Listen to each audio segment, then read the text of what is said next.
Βουλιάζω στα σκοτεινά μονοπάτια του μυαλού μου.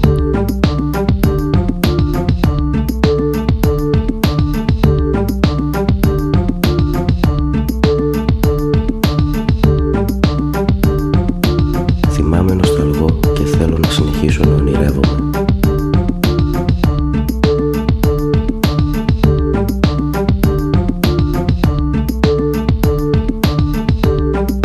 Τώρα το νιώθω, η ενοχή τρυπάει το κουρασμένο σώμα μου.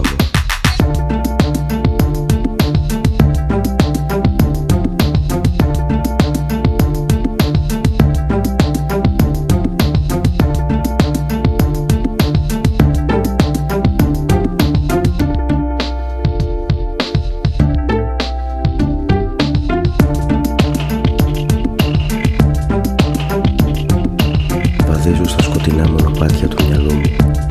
Βουλιάζω μέσα στα όνειρα, τις αναμνήσεις και τις σκέψεις μου.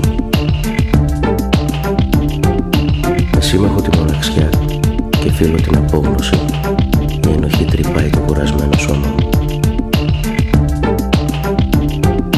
Πέφτω χωρίς να χτυπήσω. Είμαι μαλακός από τον άστιγο. Νιώθω Θεός. Θυμάμαι νοσταλγώ και θέλω να συνεχίσω να ονειρεύομαι. Ό,τι είχα το έχασα και αυτό που έχει απομείνει το κοιτώ να με προσπερνά.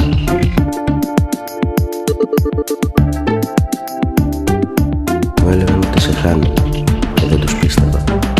Τώρα το νιώθω, παλεύεις να με αφήσεις.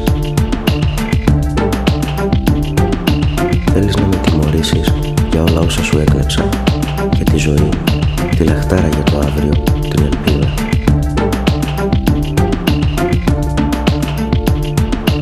Δεν είμαι ούτε ιεροσυλία, ούτε προνόμιο. Είμαι ένα δύναμο πιόνι του εαυτού μου που παλεύει να βρει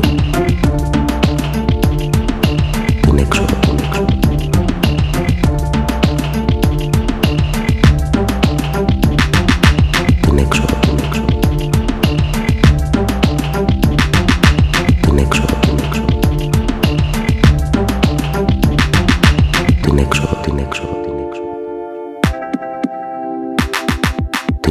Την έξοδο.